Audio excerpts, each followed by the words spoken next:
ลงไปรี่อยู่ใส่กับถล่มใส่ทหารปิดล้อมยิงปืนใหญ่เข้าไปมันเป็นถึงระเบิดได้มันเข้ามากลางคืนมันสิเข้ามามันสิมาจับในร้อยเห็นโรงเรียนในร้อยอยู่ในหันมีประมาณ100 กว่าคนนี่แหละทั้งทหารป้องกันทั้งในร้อยฝนตกมันเข้ามา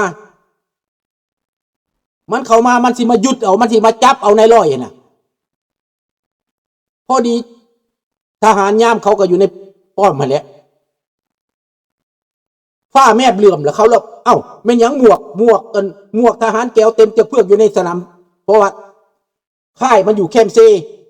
เขาใส่มินทางแคมป์ซีมีแต่ห่างมินไว้เบิดห่างมินห่างกันลูกไฟไว้คือกันมันเข้ามาแล้วมันแตกเลยเห็นโลดมันบ่เข้าทางนั้นมันเข้ามาทางเดินบานบนคนบ่ได้ห่างพี่น่ะ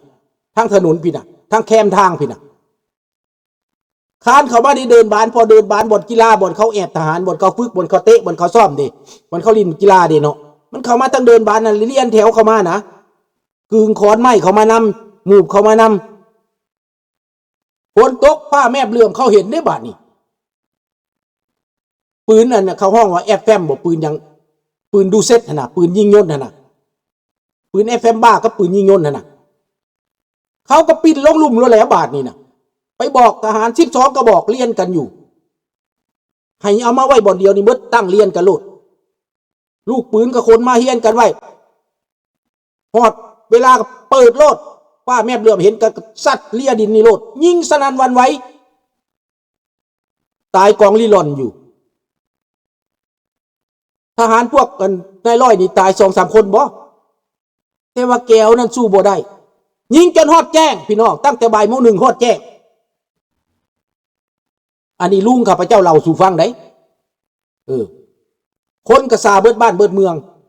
ฮอดแจ้งแล้วบาดนี้น่ะแก้วมันก็ลี่อยู่ตามเงาไม้ตามนั่นแหละมันไปบ่ได้ดิมันสู่บ่แจ้งแล้วมันไปบ่ได้ลี่อยู่ตามแคมห้วยแคมเซบาดนี้ตามต้นไม้นะตามต้นไม้นะบ่อนมันอยู่นะทั้งเทิงมันมีห้างผึ่งเขาห้องผึ่งบ้านเฮาผึ่งต้นน่ะผึ่งต้นงิ้วน่ะเป็นร้อยเป็นหลายร้อยห้างผึ่งนั่นมีเท่านึงแล้วว่าใต้ทูบใต้เทียนขึ้นแล้วอ่ะ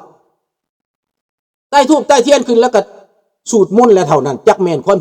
จักแม่นมันแม่นหยังอันนั้นสูตรมนต์ขึ้นแล้วก็แจ้งมาเฮซักลักเมืองให้ซอยพวกขน้อยพวกลูกเด้อว่าซั่นลองแจ้งนะ3 เดือนจังแตกแก้วมาตี3 เดือนได้พอลุงอยู่หันเด้อ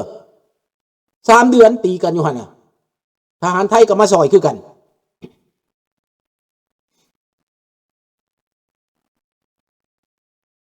ปืนยิงขึ้นใส่ห้างเพิ่งกันแล้วห้างปืนดูเซ็ตยิงแข่งงาไม่ฮักเวิมลงมาห้างเพิ่งโยดลงมา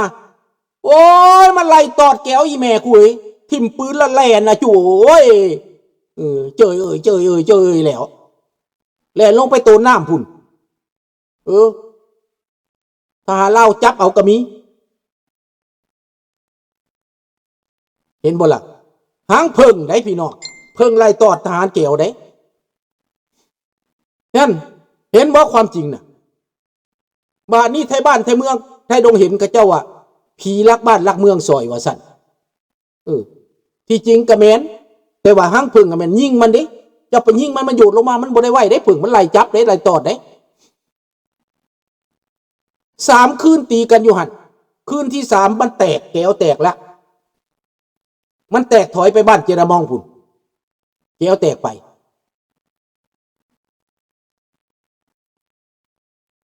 แม่เว้าสู่ฟังมันบอก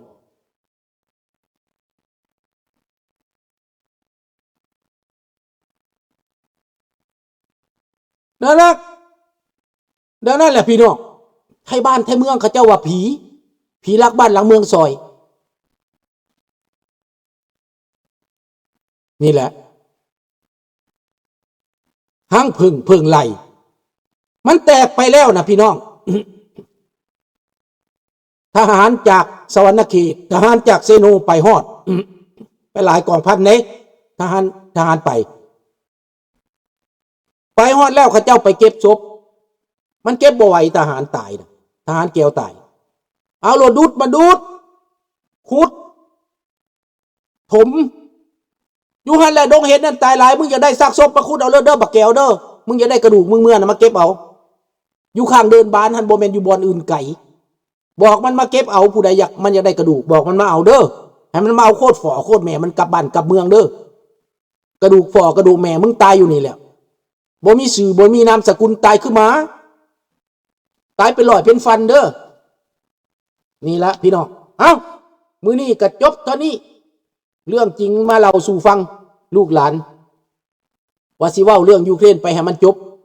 แต่พี่น้องก็ฮู้แล้วแหละว่ายูเครนเป็นจังไดผลจังไดเนาะรัสเซียเป็นผู้เจ็บหนักรัสเซียเป็นผู้เสียหายหนักรัสเซียเป็นผู้อยากยุดสงครามแต่เสียเปรียบต้องเว้าเอาท่าอเมริกาต้องเข้าข้างรัสเซียเห็นใจรัสเซียจะปลดเรื่องการลงโทษเศรษฐกิจจะรวมไม่รวมมือแล้วการลงทุนแต่ถ้ำแล้วหมักลงทุน